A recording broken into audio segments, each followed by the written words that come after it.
నమస్తే, welcome to Leo. విడుదల రజని అయితే గతంలో చేసినటువంటి యొక్క అన్నీ కూడా మర్చిపోయారని చెప్పి అనుకుంటుంది. గతంలో క్రషెస్కి సంబంధించినటువంటి ఒక ఇష్యూ అందరికీ తెలిసిందే. అయితే కరెక్ట్గా ఎలక్షన్స్కి కొద్ది రోజుల ముందు వాళ్ళు వెళ్ళి కంప్లైంట్ ఇవ్వడం కావచ్చు, ఆ కంప్లైంట్ పరిశీలించిన తర్వాత ఏం జరిగిందో పూర్తి విచారణ అయితే జరిగింది. తర్వాత కేసు వాళ్ళ హయాంలో తీసుకోలేదు, కానీ ఇప్పుడు ఆ కేసు బయటకైతే వచ్చింది. అయితే దీని గురించి మనతో మాట్లాడడానికి పొలిటికల్ అనలిస్ట్ శ్రీలీల గారు ఉన్నారు. వారిని అడిగి తెలుసుకుందాం. మేడం నమస్తే. నమస్తే. విడుదల రజనీకి సంబంధించి చూస్తే ఆరోగ్య శాఖ మంత్రిగా చేస్తూ, అది కాక జగనన్నకు సంబంధించి పద్యాలు అవన్నీ చెప్తూ, గతంలో చూసుకుంటే టీడీపీలో మొక్కలాగా వచ్చి ఇక్కడ ఒక మానులాగా తయారైపోయింది వైసీపీలో అని చెప్పొచ్చు. అయితే తన హయాంలో జరిగినటువంటి ఒక ఏవైతే ఉన్నాయో ఇష్యూస్ అన్నీ కూడా అక్కడితోనే మర్చిపోతారని చెప్పి అనుకుందేమో తెలియదు, కానీ ఇప్పుడు వచ్చేసి కూటమికి సంబంధించి నీతులు చెప్తానికి ట్రై చేస్తుంది. మొత్తానికి విడుదల రజనీ మీద కూడా సిట్ అనేది సాధారణంగా అంత త్వరగా ఒక వ్యవస్థ మీద పడుతుంది, కానీ ఒక వ్యక్తి మీద అయితే అంత తొందరపడదు. కానీ ఇక్కడ మనం చూసుకుంటే వల్లభనేని వంశీ పైన సిట్, అదేవిధంగా చూసుకుంటే విడుదల రజనీ మీద సిట్. సో ఈ సిట్లని ఎలా చూడాలి, ఏంటంటే ఏం చెప్తారు? విడుదల రజని సైబరాబాద్ మొక్క అని చెప్పుకొని వైఎస్ఆర్సీపీ గంజాయి మొక్కగా మారింది. తులసి మొక్క అని చెప్పుకుంటూ వచ్చి ఆవిడ చేసిన అన్యాయాలు, ఎంతమందిని బెదిరించింది, చిలకలూరిపేట నియోజకవర్గంలో ఎన్ని విధాలుగా దోచుకుంది. ప్రతి ఒక్కరిని, వాళ్ళ మరిది విడుదల రజని, వాళ్ళ మామగారు అందరూ కలిసి చేశారు, ఒకరు కాదు. ఈవిడ ఎమ్మెల్యేగా గెలిచిందే ఆలస్యం, అందరికీ ఫోన్లు చేయటం, ఏంటి నన్ను కలవలేదు, ఏంటి నా వాటా పంపించలేదు, మనం సినిమాల్లో చూస్తూ ఉంటాం. అలాంటి దందాలు అలాంటివి బాగా చేసింది. అలానే లక్ష్మీ బాలాజీ స్టోన్ కషర్స్ అనే వాళ్ళది ఈవిడ వాళ్ళకి ఫోన్ చేయటం, 5 కోట్ల రూపాయలు మా పిఏ మాట్లాడతాడు అని చెప్పి డిమాండ్ చేయటం, వాళ్ళు మేము ఇచ్చుకోలేమని ఇబ్బంది పడుతూ ఉంటే సిఐ జాషువా అనే వ్యక్తిని ఇందులో లాగింది ఈవిడ. అంటే జగన్మోహన్ రెడ్డి ఒక్కడేనా, ఎమ్మెల్యేలు ఎంపీలు మేము కూడా ఏం తక్కువ కాదు, ఆయన స్టేట్కో ప్యాలెస్ కట్టుకున్నాడు, మరి మాకు కూడా ప్యాలెస్ లేకపోతే ఎట్లాగా అనుకున్నారో మరి ఏంటో వీళ్ళు.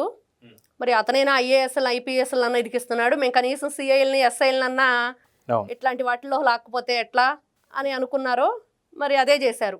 ఈ రోజున అతన్ని రంగంలో దించింది, అతను వెళ్ళాడు, వాళ్ళని బెదిరించారు రకరకాలుగా. సరే చివరికి 2,20,00,000 రూపాయలు వాళ్ళ నుండి వసూలు చేశారు వీళ్ళు. సిఐకి కూడా 10 లక్షల రూపాయలు ఇచ్చిన వైనం. అదే బాధ్యుడు టీవీ ముఖంగా, అతనే మీడియా ముఖంగా చెప్పాడు. కానీ ఈవిడ అదొక్కటే కాదు, ఇంకా ఆవిడ మీద 10-15 కేసులు ఉన్నాయి. అసలు ఈ జగన్మోహన్ రెడ్డి అండుకో అంటేనే ఇప్పుడు అందరూ అదే ఆలోచిస్తున్నారు, ఏం జరుగుతుంది నెక్స్ట్, ఎవరు జైలుకి. ప్రజానికం అంతా ఎదురు చూస్తుంది. ఇంతకుముందు మనం ఏదైనా ఒక ఎలక్షన్ జరిగితే రిజల్ట్ ఎప్పుడు వస్తుంది, ఏ నియోజకవర్గాల్లో ఎవరు గెలుస్తున్నారు, ఎవరు ఎంత మెజార్టీతో వస్తున్నారు అనేది చాలా ఉత్కంఠంగా ఉండేది ఏదైనా చూసినప్పుడు. కానీ ఇప్పుడు జగన్ అండ్ కో బ్యాచ్కి జైలు శిక్షలు వేసుకుంటూ సిట్ విచారణలు, సిబిఐ విచారణలు ఇవన్నీ చూసుకుంటుంటే అసలు ఇంకా ఈ కేసులో ఎవరున్నారు, ప్రజలందరూ కూడా ఉత్కంఠంగా చూస్తున్నారు. ఇంకా నెక్స్ట్ ఎవరు జైలుకి వెళ్ళబోతున్నారు, ఏం జరుగుతుంది, ఎవరెవరు దీంట్లో ఇన్వాల్వ్ అయి ఉన్నారు, అసలు జగన్మోహన్ రెడ్డి ఇంకెవరైనా ఉన్నారా, తెలియని ముఖాలు కొత్తగా పరిచయం అయిపోతున్నాయా అనేది ప్రతి ఒక్కరిలో కూడా చాలా అసలు ఆ క్యూరియాసిటీ తట్టుకోలేకపోతున్నారు ఏపీ ప్రజలందరూ కూడా. అదే మనం చూసుకుంటే విడుదల రజనీ గతంలో కూడా ఒక ఆరోగ్య శాఖ మంత్రిగా చేస్తూ, అదిగాక ఏదైతే మెడికల్గా కూడా చాలా వరకు స్కామ్ జరిగాయని కూడా కొన్ని వార్తలు అయితే వచ్చాయి. సో ఇక్కడ ఈ ఓన్లీ స్టోన్ కషర్స్ ఇష్యూ ఒక్కడితోనే ఆగిపోతుందా, లేదంటే ఇంకేమన్నా వెలుగులోకి రాబోతున్నాయి? గవర్నర్ గారి దాకా కూడా కంప్లైంట్ వెళ్ళిందని చెప్పి తెలుస్తుంది. దీన్ని ఎలా చూడాలండి? పర్మిషన్ గవర్నర్ నుంచి లేక తీస్తున్నారు. ఇప్పుడు ఈవిడ ఎక్స్ ఎమ్మెల్యేగా ఉంది కాబట్టి గవర్నర్ పర్మిషన్ తోటి, అంటే అసలు వాళ్ళు అధికారంలో ఉన్నప్పుడు ఇట్లాంటివన్నీ కూడా లేవు. ఫార్మాలిటీసు, అర్ధరాత్రి తలుపులు పగలగొట్టాలు, గోడలు దూకటాలు, దొంగల్లాగా ప్రవర్తించారు. ఇప్పుడు ఆ పోలీసులు నిజంగానే దొంగలయ్యి వాళ్ళు సెల్లో నిలబడాల్సిన పరిస్థితి వచ్చింది. ఏ రోజు కూడా ఎన్ని రోజులు దాస్తారండి వీళ్ళు చేసినవన్నీ కూడా? అంటే పార్టీలో ఉన్నప్పుడు, అధికారంలో ఉన్నప్పుడు మేము ఏదైనా చేస్తాము అని అధికార మదంతో విర్రవీగితే చట్టం ఎప్పుడు కూడా వీళ్ళకి చుట్టంగా ఉండదు. ఏదో ఒక రోజు బయటపడుతుంది. అదే జరుగుతుంది ఈరోజు. ఇంకా అంటే ఈవిడ రైతులకి ప్రభుత్వం నుంచి వచ్చే డబ్బులు కూడా పూర్తిగా ఇవ్వకుండా కొన్ని ఈవిడ కొట్టేసింది, అవి ఉన్నాయి. పార్టీకి సంబంధించిన వాళ్ళు కోటప్పకొండ తిరునాళ్ళకి ప్రభలు, టీడీపీ ప్రభలు వెళ్ళనివ్వకుండా వాళ్ళ మీద దౌర్జన్యాలు, వీళ్ళ మామగారు వీళ్ళ మరిది వీళ్ళందరూ చేసినవన్నీ ఉన్నాయి, అవన్నీ బయటకు వస్తాయి. ఈవిడ మొన్న ప్రత్తిపాటి పుల్లారావు గారిని 30 సంవత్సరాలు నేనే పరిపాలిస్తాను వస్తాను మళ్ళీ ఏమనుకుంటున్నారు, మాకు ఫ్యామిలీలు ఉన్నాయి, మరి నువ్వు 2 కోట్లు 5 కోట్లు బెదిరించిన వాళ్ళకి ఫ్యామిలీలు లేవా, వాళ్ళందరూ బాధపడట్లేదా, వాళ్ళకున్న దాంట్లో వాళ్ళ ఆస్తులు ఏదో కొంచెం వాళ్ళ బిజినెస్లు వాళ్ళు చేసుకుంటున్నారు, నీకెందుకు వాటా ఇవ్వాలి, ఎమ్మెల్యే అయితే ఏ విధంగా అంటే నియోజకవర్గానికి ఖర్చు పెట్టేదంతా కూడా వాళ్ళ దగ్గర నుంచే దోచుకోవాలి. అంటే ఈ జగన్మోహన్ రెడ్డి ఏం చేశాడు, ఆంధ్రప్రదేశ్ రాష్ట్ర ప్రజల దగ్గర నుంచి దోచుకుంటూ ట్యాక్సుల రూపంలో చెత్త పన్ను అన్నీ పిచ్చి పిచ్చి పనులన్నీ వేశాడు. అదని ఇదని వాళ్ళ నుంచి ఎంత దోచుకున్నాడో దాంట్లో ఒక 10% మాత్రమే మళ్ళీ వీటన్నిటి కింద వీళ్ళకి ఇచ్చిన ఏవైతే చెప్పుకుంటా అమ్మఒడని ఇవన్నీ ఉన్నాయి కదా, సంక్షేమ పథకాలని చెప్పి చెప్పాడు నవరత్నాలని చెప్పేసి, ఇంకా భయంకరంగా ఎంత దోచుకున్నాడో దానికి మేము కూడా ఏం తీసుకోలేదు. ఆయన రాష్ట్ర వ్యాప్తంగా చేస్తే మేము కనీసం మా నియోజకవర్గాల్లో అన్న చేసుకోపోతే ఎట్లాగా అని ఎక్కడా కూడా జగన్మోహన్ రెడ్డికి తీసుకోకుండా ఎమ్మెల్యేలు ఎంపీలు ఎమ్మెల్సీలు మర్డర్లు చేసేవాళ్ళు చేశారు, ఇలా మైనింగులు దోచుకునే వాళ్ళు దోచుకుంటున్నారు. ఇవన్నీ ఒక్కొక్కటిగా ఈరోజు బయటపడుతుంటే జగన్ అండ్ కో, ఇంకా సాక్షి పేపర్లో సాక్షి ఛానల్లో వీళ్ళంతా గగ్గోలు పెడతారు.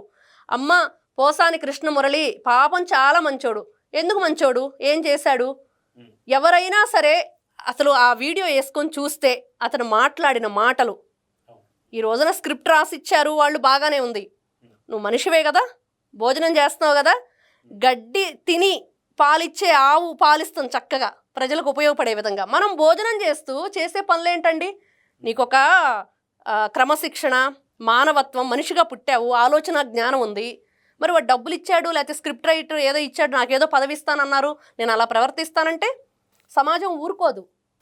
ఎందుకు ఊరుకుంటుంది, ఏదో ఒక రోజు ఇలాగ శిక్ష అనుభవించి తీరాలి.